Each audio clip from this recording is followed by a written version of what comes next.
അല്ലെങ്കിൽ നമുക്ക് insulin stacking സംഭവിക്കും. അതാണ് ഇവിടെയൊക്കെ സംഭവിച്ചിട്ടുള്ളത്. എപ്പോഴും ഷുഗർ കുറഞ്ഞു പോകുന്നു. ഇത് തന്നെയാണ് പരാതി. ഈ കുട്ടിയുടെ കേസ് എങ്ങനെയാന്ന് വെച്ചാൽ ഒരു ദിവസത്തിൽ 8 പ്രാവശ്യമൊക്കെയാണ് റാപ്പിഡ് ഇൻസുലിൻ എടുക്കുന്നത്. 2 മണിക്കൂർ ഇടവിട്ടൊക്കെ ഇൻസുലിൻ കുത്തിക്കൊണ്ടിരിക്കുന്നു. അതുപോലെ അർദ്ധരാത്രിക്കൊക്കെ എഴുന്നേറ്റ് ഇൻസുലിൻ കുത്തേണ്ട ഒരു ആവശ്യകത. ഷുഗർ 300 കാണുന്നു, ആ കുട്ടിക്ക് ഇൻസുലിൻ വീണ്ടും 2 യൂണിറ്റ് എടുക്കും, ആ ഷുഗർ 50 ആവും. അതുപോലെ കുട്ടികൾക്ക് ഇൻസുലിൻ സെൻസിറ്റിവിറ്റി കൂടുതലായിരിക്കും. അവരെപ്പോഴും ഓട്ടവും ചാട്ടവും കളിയൊക്കെ ആയിരിക്കും.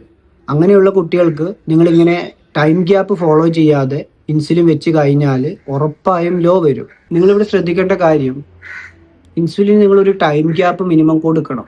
ഒരു 3 അവർ ടൈം ഗ്യാപ്പ് റാപ്പിഡ് ആക്ടിങ് ഇൻസുലിന് കൊടുത്തേ പറ്റുള്ളൂ. അല്ലെങ്കിൽ നമുക്ക് ഇൻസുലിൻ സ്റ്റാക്കിംഗ് സംഭവിക്കും. അതാണ് ഇവിടെയൊക്കെ സംഭവിച്ചിട്ടുള്ളത്. കുറച്ചുകൂടി വിശദീകരിച്ച് പറഞ്ഞാൽ, നമ്മൾ 8 മണിക്ക് ഇൻസുലിൻ എടുക്കുന്ന ഒരാൾ 10 മണിക്ക് വീണ്ടും ഇൻസുലിൻ എടുത്തു കഴിഞ്ഞാൽ 12, 1 മണി ആ സമയത്ത് നമ്മൾ രാവിലെ എടുത്തതും പിന്നെ 10 മണിക്ക് എടുത്തതും എല്ലാം കൂടി ഒന്നിച്ച് പ്രവർത്തിച്ച് ഹൈപ്പർ ഗ്ലൈസീമിയ പോയ കുട്ടിക്ക് തന്നെ ഹൈപ്പോഗ്ലൈസീമിയയിലേക്ക് കൊണ്ടുവരുന്നു. ഇതാണ് ഇൻസുലിൻ സ്റ്റാക്കിംഗ് എന്ന് പറയുന്നത്. ഏത് ഇൻസുലിനും അതിൻ്റെ പീക്ക് ആക്ഷൻ ടൈമൊക്കെ ഉണ്ട്. അപ്പം നിങ്ങൾ എടുക്കുന്ന ഇൻസുലിനെ കുറിച്ച് പൂർണ്ണമായിട്ട് നിങ്ങൾ അറിഞ്ഞിട്ട് മാത്രം അത് കൈകാര്യം ചെയ്യുക. ഇങ്ങനെ ലോ വന്ന് എന്ന് പറയുമ്പോൾ നമ്മൾ കൂടുതൽ കാര്യങ്ങൾ അന്വേഷിക്കുമ്പോഴായിരിക്കും അവർ പറയുക, ഇൻസുലിൻ എടുത്തു 2 മണിക്കൂർ കഴിഞ്ഞ് കുട്ടിക്ക് 300 ഷുഗർ കണ്ട സമയത്ത് നമ്മൾ വീണ്ടും എടുത്തു. അങ്ങനെ വീണ്ടും എടുക്കുമ്പോഴാണ് കുറേ കഴിയുമ്പോൾ ലോ ആയിട്ട് വരുന്നത്.